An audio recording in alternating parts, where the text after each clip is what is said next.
Meus irmãos, com muito carinho eu quero saudá-los com a graça e a paz de Jesus. É uma alegria muito grande poder estar com vocês para servi-los. É para isso que nós existimos, apenas para servir a Deus, servir a nossa família, servir a igreja. Eu trago com muito carinho, nesta oportunidade festiva, o abraço de toda a DCM ali em Campina Grande e de toda a minha família. E o nosso desejo é parabenizar todos vocês que estão servindo a Deus com alegria, com amor, com dedicação nesta obra, desejando que cada um de vocês possam, nos próximos dias e até o final deste ano, viverem com as vossas famílias tudo aquilo que o próprio Senhor tem projetado, porque eu sei que Deus preparou para estes dias um grande movimento da sua presença. E a sua casa não vai escapar dos milagres que Ele vai fazer. Parece que 5 pessoas creram. Eu vou dizer de novo. A sua casa não vai escapar do milagre que Ele vai fazer. Amém?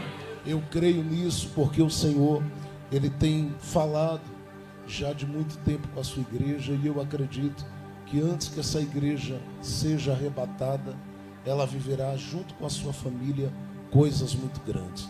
Deus continue abençoando o pastor Edson, nossa pastora também. Deus continue abençoando os pastores que aqui estão, o pastor Flávio. É muito bom rever. Deus abençoe todos que estão aqui, os pastores, obreiros dessa casa. Eu me sinto muito feliz em poder servi-los.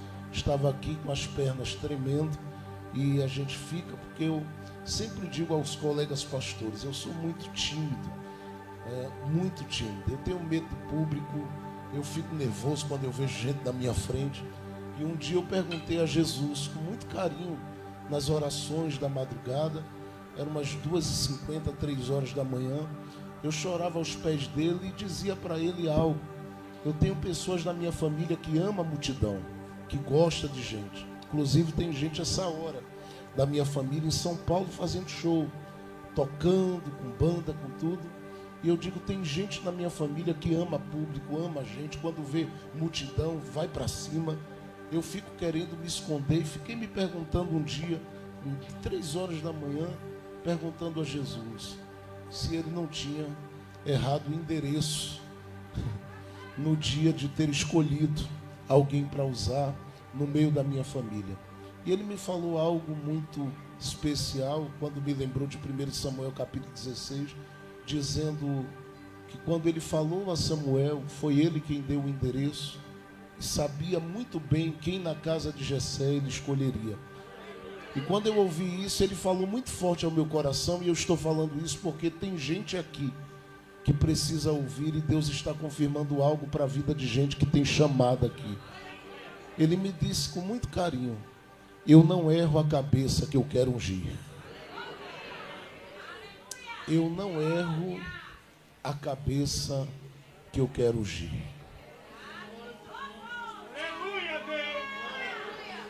Eu estou dizendo isso porque tem gente aqui que estava em dúvida acerca de muita coisa, mas esta dúvida termina hoje, porque Deus não errou o teu endereço. É Ele quem vai te capacitar, te habilitar e te dar graça. E mesmo no dia que você temer, Ele vai mostrar a você que a sua dependência dEle vai te fortalecer para você fazer o que Ele tem que fazer. Ele quer que você faça. Então olhe para alguém do seu lado e diga, Ele não erra a cabeça que Ele quer ungir. Amém. Deus abençoe esta obra. 15 anos construindo alianças. Deus prospere vocês abundantemente. Abra comigo a sua Bíblia, por favor. Eu vou tentar não me demorar muito. Evangelho de Jesus, conforme escreveu Lucas, no capítulo 1. Lucas, no capítulo de número 1. Eu sei que foi lido um versículo aí. Eu quero ler alguns versículos que estão inseridos aí em Lucas, no capítulo 1. Glória a Deus. Se você puder dizer um aleluia, diga se você achou. Lucas 1, verso 5 em diante, diz assim: Existiu no tempo de Herodes, rei da Judeia, certo sacerdote chamado Zacarias, da ordem de Abias, e cuja mulher era das filhas de Arão, e o seu nome era Isabel. E eram ambos justos perante Deus, andando sem repreensão em todos os mandamentos e preceitos do Senhor. E não tinham filhos, porque Isabel era estéril, e ambos eram avançados em idade. E aconteceu que, exercendo ele o sacerdócio diante de Deus, na ordem da sua turma, segundo o costume sacerdotal, coube-lhe em sorte entrar no templo do Senhor para oferecer incenso. E toda a multidão do povo estava fora orando a hora do incenso. E um anjo do Senhor lhe apareceu, colocando-se em pé à direita do altar de incenso. E Zacarias, vendo-o, turbou-se e caiu o temor sobre ele. Mas o anjo lhe disse: Zacarias, não temas, porque a tua oração foi ouvida. E Isabel, tua mulher, te dará à luz um filho, e chamarás o seu nome João. E terás prazer e alegria, e muitos se alegrarão no seu nascimento, porque será grande diante do Senhor. E não beberá vinho nem bebida forte, será cheio do Espírito Santo, já desde o ventre da sua mãe. Verso de número 18. Disse então Zacarias ao anjo: como saberei isto? Pois eu já sou velho, e minha mulher avançada em idade. E respondendo o anjo disse: eu sou Gabriel, que assisto diante de Deus, e fui enviado a falar-te e dar-te estas alegres novas. E eis que eu te digo: ficarás mudo e não poderás falar até ao dia em que estas coisas vierem a acontecer. Porquanto não crestes, duvidastes, questionastes minhas palavras, que a seu tempo elas irão se cumprir. Amém. Levante a sua mão comigo, por favor. Diga assim: Jesus, eu preciso que tu fales ao meu coração. E eu prometo que enquanto o Senhor fala por meio da sua palavra ao meu coração, eu vou glorificar somente o teu nome. Amém. Dê um glória a Deus já para adiantar. Tome seu assento, por favor. Eu sei que eu estou falando para gente que tem promessa de Deus na vida. E olhando para a Bíblia, a gente pode perceber que existem algumas verdades ligadas às promessas e que podem ser percebidas dentro desse capítulo 1, uma vez que aqueles que estão inseridos dentro do contexto deste capítulo 1, principalmente, aparecem entre os versos 5 e os versos de número 19 desse capítulo, são pessoas cuja casa, a história, a família, estão debaixo de uma promessa. Talvez na mente deles, a visão que eles têm da promessa que está sobre a casa deles, ela aponta uma direção. Por que eu digo isso?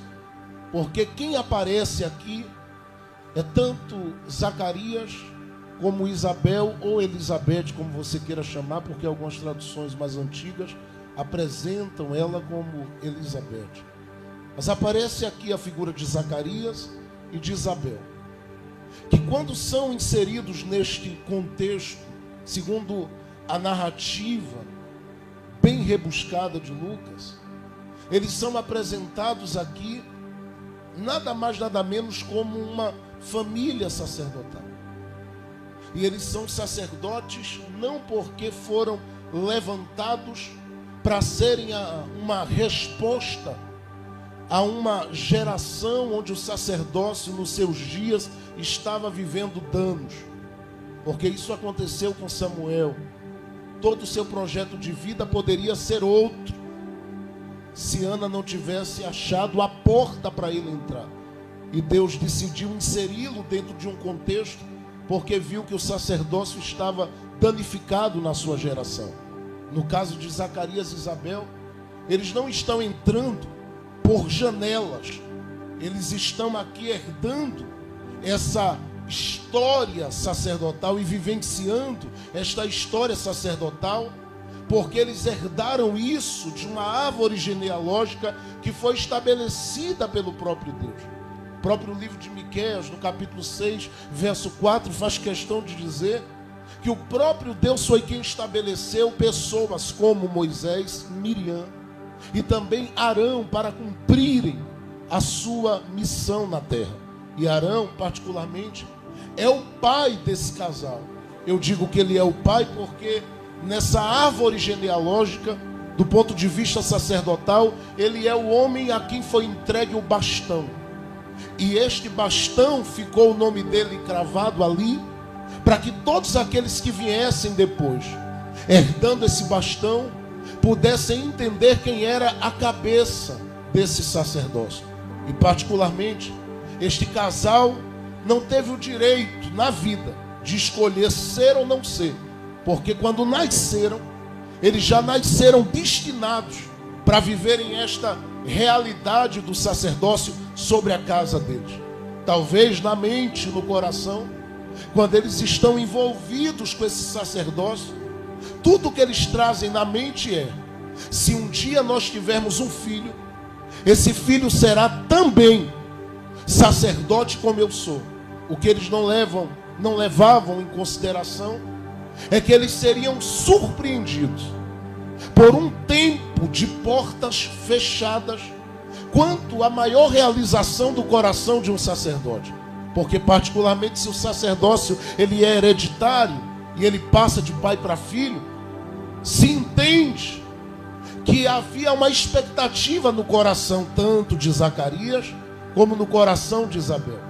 O que eles não contavam é que eles estariam dentro desse contexto sacerdotal inseridos, tendo que lidar com essas portas que estavam fechadas. Fechadas porque a mulher não tinha a possibilidade de ser produtiva e responder à semente que era semeada. E por não ter essa condição, eles vão ter que lidar muito. E eu sei que isso traria dores ao coração de qualquer pessoa, porque não tem nada mais difícil e mais complicado, não há nada mais complexo do que lidar com a realidade de você saber que você vem de uma linhagem marcado por uma promessa que tem uma dimensão sacerdotal, e você viver cheio de expectativas quanto à continuidade do que você começou, daquilo que você recebeu, e não ver isso se concretizando, se realizando, acontecendo e se revelando como algo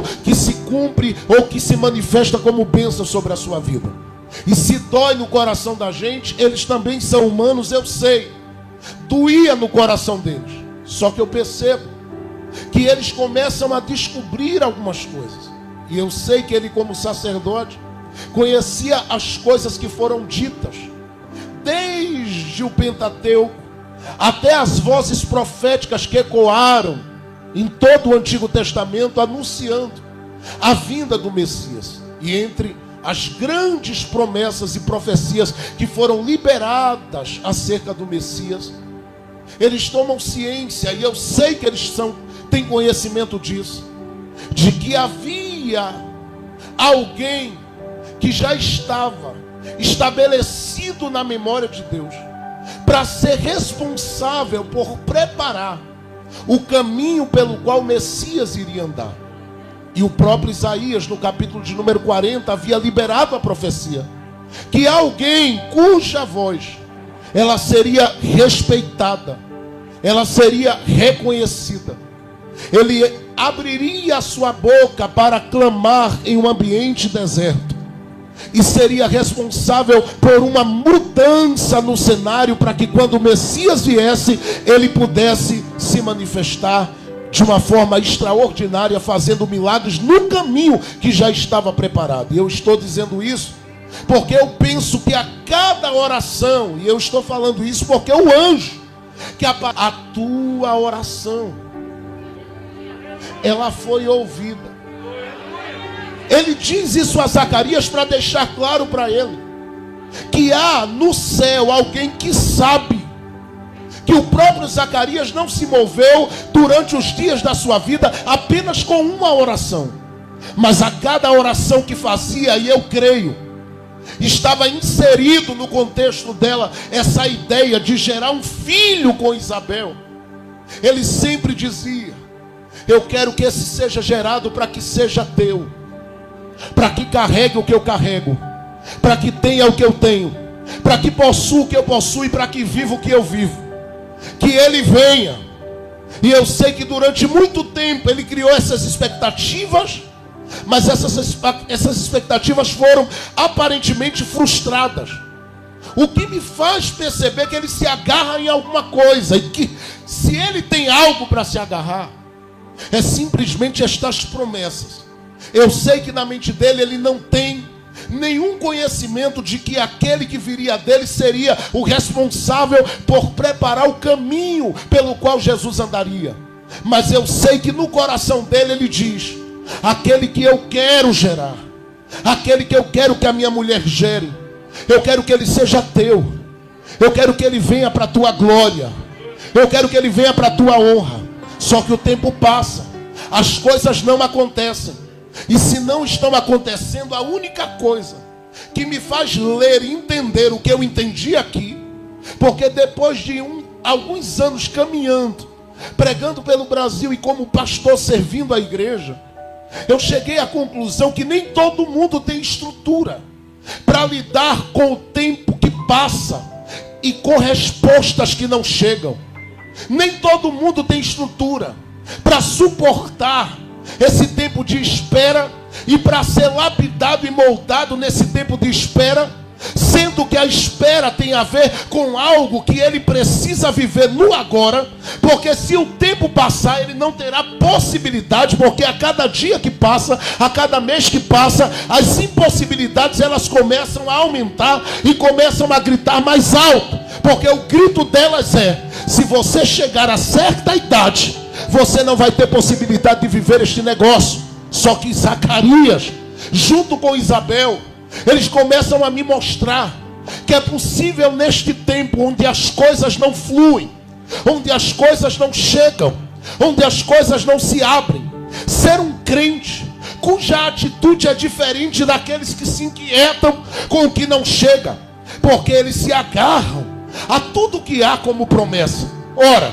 se eles são ligados à árvore genealógica de Arão, eles também são ligados a uma árvore genealógica que vem de Abraão. E se eles sabem que são ligados a uma árvore genealógica cuja cabeça, agora não por sacerdócio, mas por ministério patriarcal, a Abraão, eles sabem que a promessa que está sobre a descendência de Abraão não é de esterilidade, não é de porta fechada, mas é de multiplicação. Por quê? Porque Abraão também chorou por ter uma mulher que não conseguia produzir. E ele lançou a semente várias vezes e não conseguiu obter resultado. A Bíblia dá testemunho no livro do Gênesis capítulo 15 que Abraão um dia, ele se isola dentro da sua tenda, fica chateado, desanimado, e é claro que ele vive isso por alguns momentos, mas tem dois momentos que marcam, e nesses dois momentos Deus aparece no capítulo 15 e no 18. Mas no capítulo 15 Abraão está gritando para Deus e dizendo: Deus, o tempo está passando e eu não estou vendo nada daquilo que o Senhor plantou como promessa na minha casa se tornar uma realidade. Ouça, o Senhor tem me dado ouro, eu te agradeço. O Senhor tem me dado prata, eu te agradeço. O Senhor me deu casa, eu te agradeço. O Senhor me deu terreno e eu moro no metro quadrado mais caro que havia na época. Ele morava próximo aos Cavalhais de Mangue. E ele diz: eu vivia bem. Ele dá testemunho: eu vivi bem, andei bem, comi bem, estive bem. E ele vivia isso. Mas quando Deus aparece e diz para Abraão: Abraão, eu sei de toda a inquietude que está aí no teu coração, porque eu quero que você entenda que eu tenho um tempo para tudo. Mas Deus vem a ele no capítulo 15, verso 1 e diz assim: guarde o que eu vou lhe dizer, Abraão. Eu sou o teu escudo, eu sou a tua recompensa.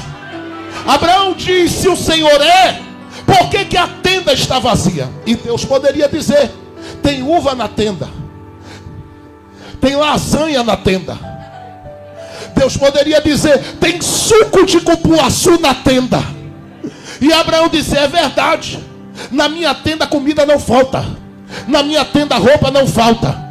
A única coisa que está faltando aqui na minha tenda é uma criança correndo, e eu não tenho. E vou lhe dizer, eu sou um homem que ando sem filhos. E sabe qual é a conclusão que eu cheguei? É que eu viverei apenas até treinar.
E ouça, por mais vazia que pareça estar a casa, eu sei que tem gente que já está de olho para se apropriar de algumas coisas, mas não vai.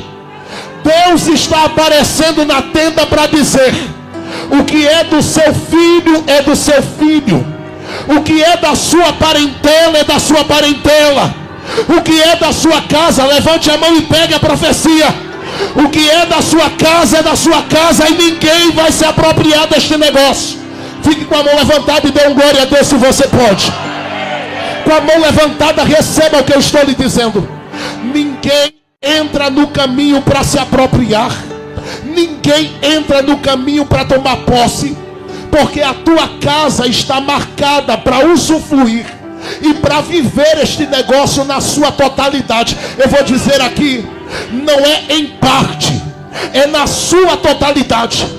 É por isso que quando Deus olha para Abraão e vê Abraão daquele jeito, ele diz: você está dizendo que a casa está vazia, mas você não está conseguindo ver o que eu vejo. Venha para a porta da tenda, Abraão. E Abraão, quando foi para a porta da tenda, Deus vem até ele e diz: dá uma olhada para cima. E Abraão começou a olhar. Deus diz assim: conta as estrelas do céu, se conseguires. E Abraão diz: eu vou tentar. E eu penso que ele tenta a primeira, não consegue. Tenta a segunda, não consegue. Tenta a terceira, não consegue. Talvez deve ter olhado para Deus e dito para Deus: por que o Senhor está me mandando contar estrelas, se eu estou falando do vazio da minha casa? E Deus deixa claro para ele: é para você entender que tudo que está faltando na sua casa não está faltando lá em cima. Eu vou dizer mais uma vez: tudo que está faltando na tenda, tudo que aparentemente está faltando na casa, pode faltar embaixo, mas aqui em cima tudo está ali estabelecido e não falta nada. Eu vim profetizar para alguém aqui: tirar os olhos do ambiente que você está. Porque se você estiver olhando para aquela empresa, estiver olhando para aquele lugar de trabalho, se você estiver e continuar olhando apenas para o ambiente onde você estuda, você só vai ver vazio para lá e vazio para cá. Você só vai contemplar um ambiente seco, inseguro, marcado por medo, por pânico, por desespero. É por isso que Deus está convidando alguém que tem promessa da parte dele a tirar os olhos do ambiente vazio e olhar para cima. Porque eu vou dizer a alguém aqui, para ver se alguém dá glória a Deus e pega esta palavra. Eu estou aqui afirmando e vou dizer com muita convicção na minha alma: o que não tem aqui na terra, no céu não falta. Eu vou falar mais uma vez para quem tem fé, porque eu já estou sentindo que a nuvem da glória de Deus, ela está entrando da porta para cá. E ela vai agarrar algumas pessoas que estão aqui, porque tem pessoas que vão sair daqui tirando os olhos das dívidas, tirando os olhos da preocupação, tirando os olhos daquilo que inquieta, e vão começar a olhar para cima, porque em cima está quem provê, em cima está quem cuida, em cima está quem cura, em cima está quem sara, em cima está quem abre. Eu vou continuar para ver se você melhora o glória a Deus aí. Em cima está quem cura, em cima está quem abre, em cima está quem trabalha, em cima está aquele que tem toda a autoridade. Se você crê que Ele está no controle da sua vida, levante a mão e abra a boca bem alto, porque esta noite Ele está te chamando para olhar para as alturas, porque tem algo maior te esperando. Diga comigo, mas diga bem forte. Diga comigo, mas diga bem forte. Diga: a promessa vai me manter de pé. Fale alto. Levante a sua mão assim, balance a sua mão, porque você está agora apontando para o local, não só onde está aquele que está no trono lá em cima. Você está apontando para onde estão os principados e as potestades que querem desanimar a tua esperança, que querem te fazer desanimar pelo vazio da tenda, que querem te fazer desistir pelo vazio da tenda, que querem te fazer parar pelo vazio da tenda. Balance a sua mão bem forte e grite bem alto comigo. Diga: a promessa vai me manter de pé. Diga bem forte, diga: ouçam aí, porque eu estou assentado em regiões celestiais agora. Diga assim: principados e potestades que lutam contra a minha casa para me fazer desfalecer. Diga bem alto, diga: vocês não vão parar a minha família, porque eu sei em quem eu tenho crido.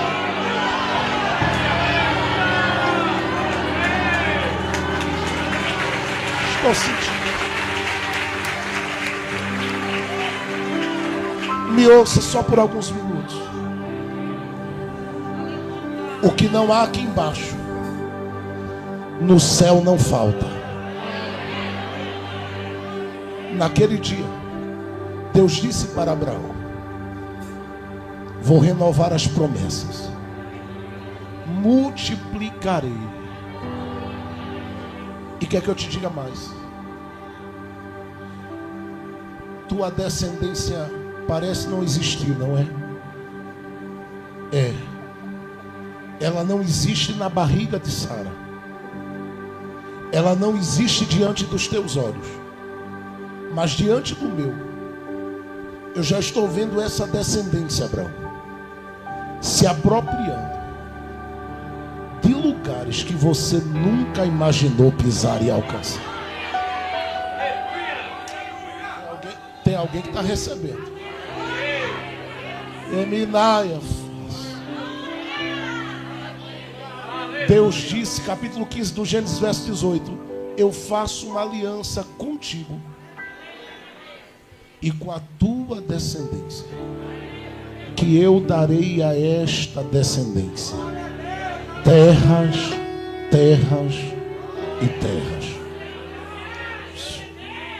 Todo mundo que vem depois de Abraão se move com essa convicção. Na minha casa, ouça o que eles creem: não há portas fechadas. Eu fiquei me perguntando, porque fizeram uma pesquisa um tempo atrás, dos 202 homens mais ricos do mundo, e foi atestado que 197 são filhos de Abraão.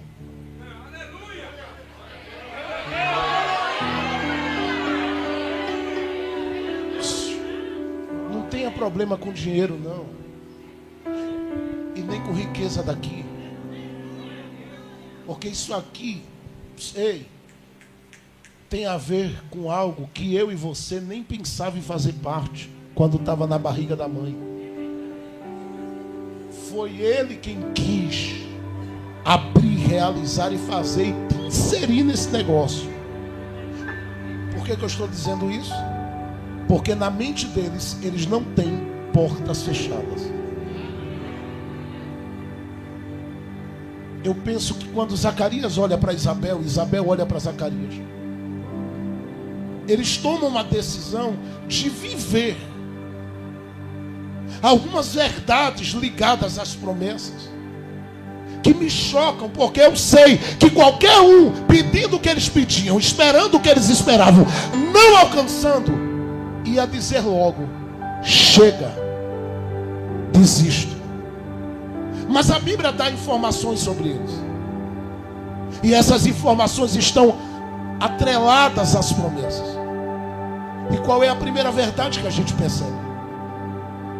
A Bíblia diz que no tempo, capítulo de número 1, verso 5, no tempo em que alguém, por nome de Herodes, está reinando na Judeia, a Bíblia diz assim: havia um casal que era justo diante de Deus. Por quê? Porque as promessas, elas preservam. Por que eu pedi para você dizer que a promessa vai lhe manter de pé? Porque eles poderiam desistirem de ser o que nasceram para ser, no coração, na alma. Ainda que a vocação estivesse lá, no coração e na alma, eles poderiam dizer: chega, não creio mais nisso. Por quê? Porque não geramos o que estamos esperando gerar. E detalhe, não é um dia, não é dois, passa-se tempo. Os dois estão vivenciando a experiência da idade avançada. Mas a Bíblia continua dizendo: apesar de tudo isso, se mantinham crentes.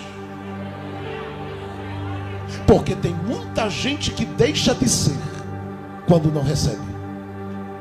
Eles não receberam e continuava dizendo: sou crente e Deus vai ser adorado.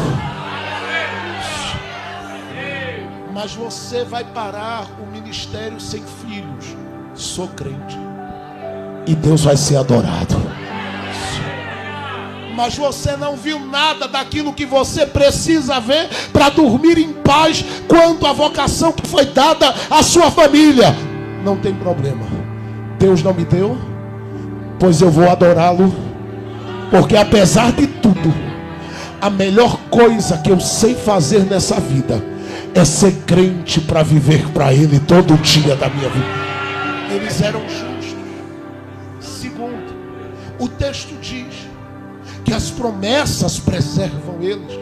Mas em segundo lugar, diz também que estas promessas, neste tempo, faz com que eles que tudo aquilo que eles estavam sonhando não ser alcançado. Isso me chama a atenção, porque quando a Bíblia diz que eles não eram pessoas dignas de repreensão por causa do caráter polido, eu percebo que a coisa não para apenas no sentido da honestidade, da prática de vida fiel diante do coração, elas não terem chegado e não